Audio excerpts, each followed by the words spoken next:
Alright guys, this is my video response to Tyson on for his contest for the greatest sports story, or favorite sports story, sports memory. A lot of you probably don't recognize me. I doubt many of you will at all.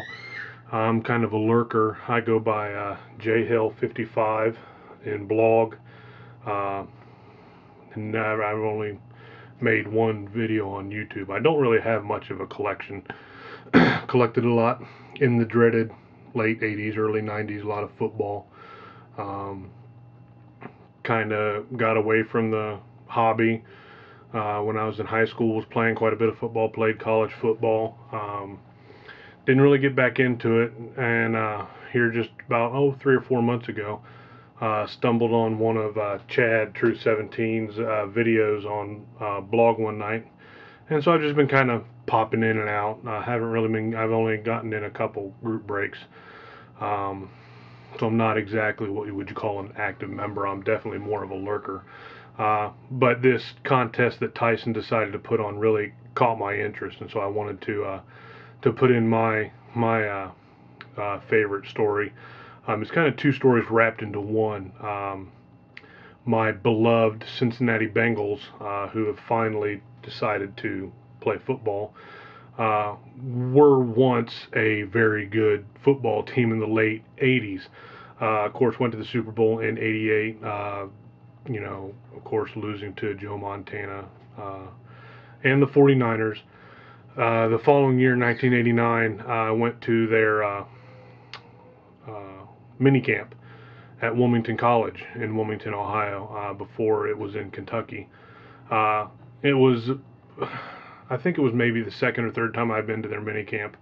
I was 11 years old. Just loved watching football. I was in Pee Wee football. I mean, Anthony Munoz was my idol. Loved watching Anthony play. Some of you might remember. I know I'm speaking to a pretty young audience, but hopefully a lot of you guys will go back and watch some of his footage. Anthony Munoz was the greatest offensive lineman of all time. Still is in my opinion. But anyway, went to this training camp, and it was at the height of Icky mania, Icky Woods, the Icky Shuffle, the whole 9 yards. Went and watched the practice. Watched them practice, probably about an hour and a half, 2 hours. After the practice was over, there was a group of guys that came out and signed outside the locker rooms, autographed cards and stuff like that. Stood around, talked to the kids. Icky and Anthony were my two favorite players, of course, and so I tried to eyeball those two guys. Never did see Anthony. As we're standing on one side of the building, I look on the other end of the building, and there's a guy standing with a woman looks just like Icky Woods, and I told my brother, I said, "Hey, I think that's Icky. Let's run down there. Nobody else is going after him." So we took off running down behind the football stadium and came up on this guy and said, hey, are you Icky? And he turned around and looked at us. He said, no, I'm not Icky, but I'm his brother. And I forget what he said his name was, but it ended up being Icky's brother and Icky's mom. And I said, oh, okay. I wasn't really depressed or anything like that. I was just going to turn around and leave. Well, Icky's mom was like, hold on just a second. And she reached into her purse and she pulled out some cards, and she's like, you guys want some cards? And we're like, well, yeah. And I don't know, some of you might remember Pro-Line Portraits. They were a line of football cards. I don't know if they ever branched into baseball or not, but it was basically, they looked like high school senior pictures. They were kind of cheesy, but I thought they were pretty cool. I had some of them, but she gave us each an Icky Woods Pro-Line Portraits, and it was stamped on the bottom right-hand corner, certified authentic. And she said, hey, I tell you what, keep these cards, and after lunch, because what they were doing is they were all going from the locker room over to the lunchroom, and they were going to eat lunch, and then they told us a lot of the players after lunch would come out and sign, even more than outside the locker room. So she goes, after lunch, come over. She pointed to this building across the yard, and she said, come over to that building, and Icky will be there, and he'll sign those cards for you. We were like, oh, that's great. Love it. So we go off and go wait outside the lunchroom. Guys start filtering out. David Fulcher, Reggie Kelly, Boomer made it quick. He didn't sign the autographs. He just kind of made a quick appearance, waved at everybody, and got in his truck and left. But he was nice. He just would have been hoarded, and so I don't blame him for taking off. But then out of nowhere, from behind the building, Anthony Munoz walks out. So my brother and I just tear off across the parking lot, and we were running so fast and just yelling and screaming because we were just so excited to see Anthony Munoz. A couple kids had already gotten to him, so he was stopping and signing autographs. He was being really nice, just a great guy. So we were running across this parking lot, and we get to the edge of the parking lot, and it was one of those times where it's like a second nature reaction. There was a steel cable across the edge of the parking lot, and I didn't see it literally till the last split second.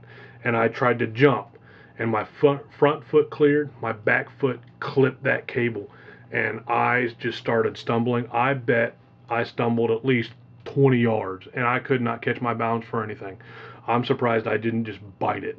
But kept my balance, kept running, got over to Anthony, and started talking to him. He's like, "Hey man, that was a good save, kid." And so I embarrassed the crap out of myself. First time I ever met Anthony Munoz. So we stood there and talked, and he signed a couple cards, and I've got those packed away in my mom's house. I'm a little bit older now, but I haven't gotten much of that stuff out. I got that and the Icky card all packed away at my mom's. But anyway, talked to Anthony for a while, went back, got a couple more autographs. Then I told my brother, I said, "Hey, let's go by, the dorm where Icky's supposed to be."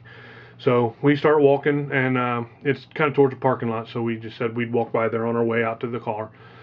And we get to the far side of the dorm, and I bet there was 50 people there, and it was all Icky's family. And when we had talked to his mom, she asked our names. And so we're walking past the building, and I'm looking over, and nobody's kind of really turned around, or I didn't want to just walk in, I didn't want to just barge in. So me and my brother are like, well, we'll just leave him alone, we'll just, get him another time.